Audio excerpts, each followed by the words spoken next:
In the morning I questioned all the servants and found that none of them had noticed anything unusual, save that the cook remembered the actions of a cat which had rested on her window-sill. This cat had howled at some unknown hour of the night, awaking the cook in time for her to see him dart purposefully out of the open door down the stairs. I drowsed away the noontime, and in the afternoon called again on Captain Norreys, who became exceedingly interested in what I told him.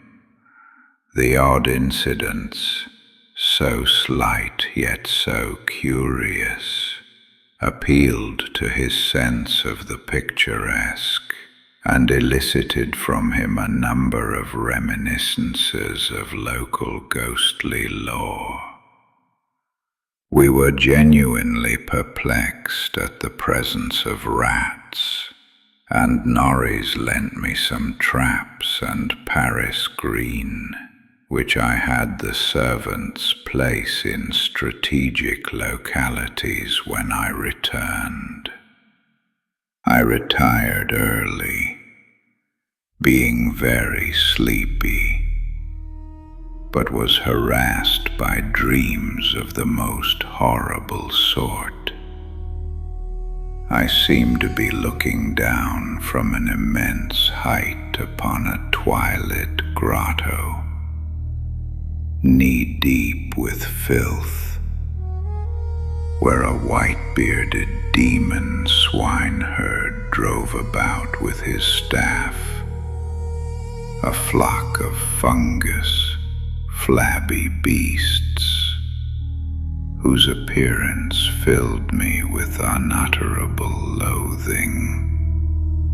Then, as the swineherd paused and nodded over his task, a mighty swarm of rats rained down on the stinking abyss and fell to devouring beasts and man alike.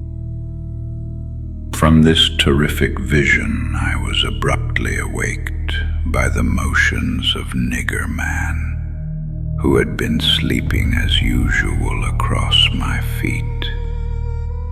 This time I did not have to question the source of his snarls and hisses, and of the fear which made him sink his claws into my ankle, unconscious of their effect.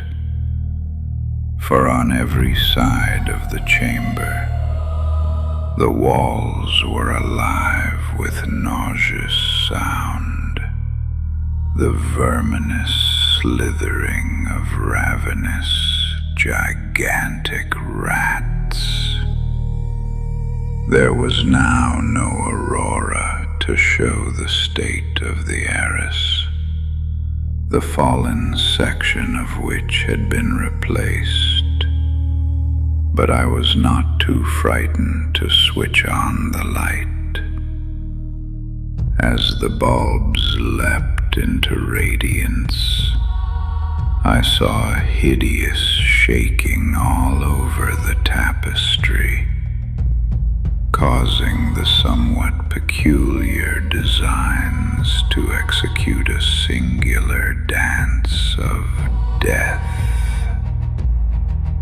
This motion disappeared almost at once, and the sound with it. Springing out of bed, I poked at the arras with the long handle of a warming pan that rested near, and lifted one section to see what lay beneath. There was nothing but the patched stone wall, and even the cat had lost his tense realization of abnormal presences. When I examined the circular trap that had been placed in the room, I found all of the openings sprung, though no trace remained of what had been caught and had escaped. Further sleep was out of the question, so, lighting a candle, I opened the door and went out in the gallery toward the stairs to my study, Niggerman following at my heels. Before we had reached the stone steps, however, the cat darted ahead of me and vanished down the ancient flight. As I descended the stairs myself, I became suddenly aware of sounds in the great room below, sounds of a nature which could not be mistaken.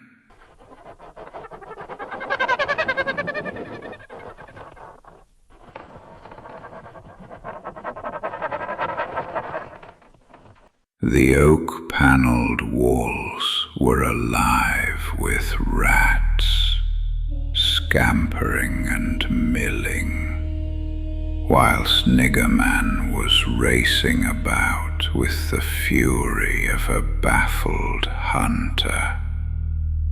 Reaching the bottom, I switched on the light, which did not this time cause the noise to subside. The rats continued their riot, stampeding with such force and distinctness that I could finally assign to their motions a definite direction. These creatures, in numbers apparently inexhaustible, were engaged in one stupendous migration from inconceivable heights to some depth conceivably or inconceivably below. I now heard steps in the corridor, and in another moment, 2 servants pushed open the massive door. They were searching the house for some unknown source of disturbance, which had thrown all the cats into a snarling panic and caused them to plunge precipitately down several flights of stairs and squat before the closed door to the sub-cellar. I asked them if they had heard the rats, but they replied in the negative. And when I turned to call their attention to the sounds in the panels, I realized that the noise had ceased. With the 2 men, I went down to the door of the sub-cellar, but found the cats already dispersed. Later, I resolved to explore the crypt below, but for the present, I merely made a round of the traps. All were sprung, yet all were tenantless, satisfying myself that no one had heard the rats save the felines and me.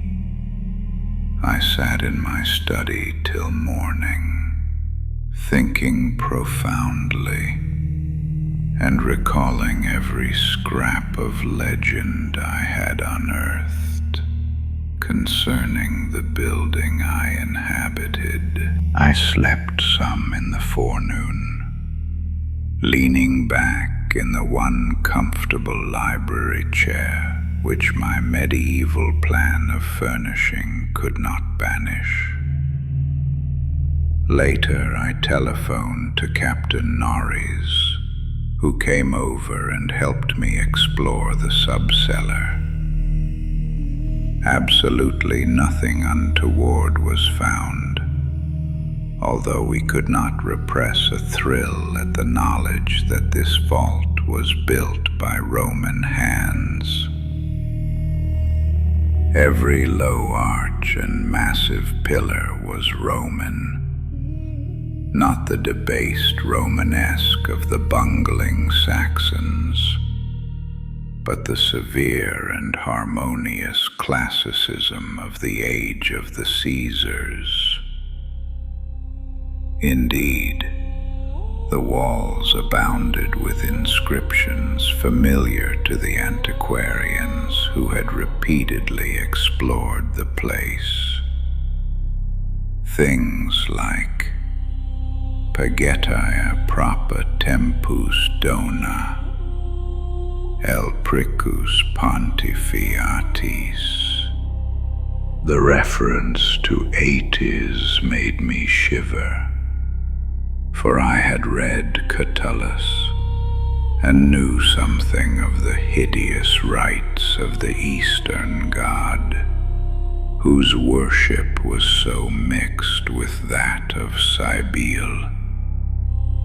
Norris and I, by the light of lanterns, tried to interpret the odd and nearly effaced designs on certain irregularly rectangular blocks of stone, generally held to be altars, but could make nothing of them. We remembered that one pattern, a sort of rayed sun, was held by students to imply a non-Roman origin, suggesting that these altars had merely been adopted by the Roman priests from some older and perhaps aboriginal temple on the same site. On one of these blocks were some brown stains which made me wonder.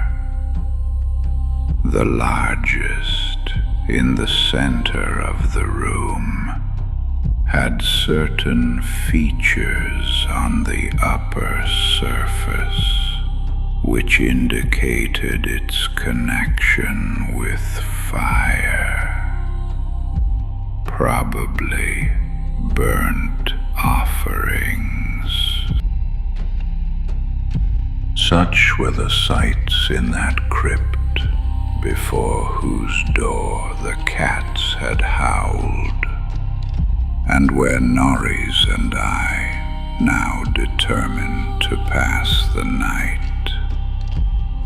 Couches were brought down by the servants, who were told not to mind any nocturnal actions of the cats, and Niggerman was admitted, as much for help as for companionship.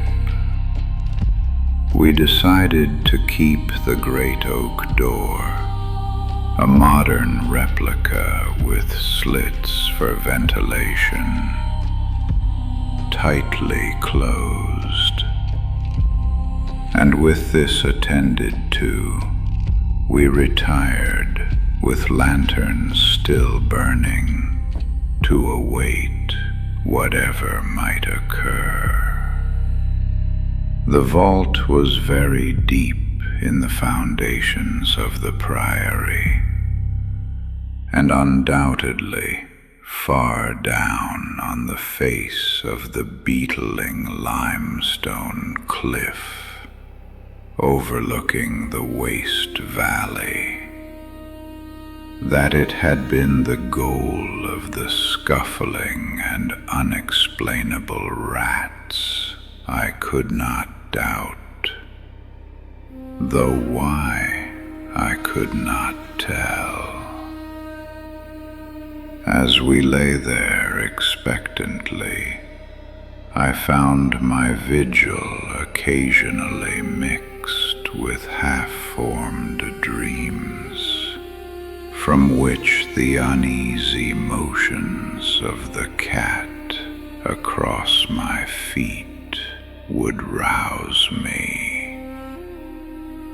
These dreams were not wholesome, but horribly like the one I had had the night before. I saw again the twilit grotto, and the swineherd with his unmentionable fungus beasts, wallowing in filth. And as I looked at these things, they seemed nearer and more distinct, so distinct that I could almost observe their features.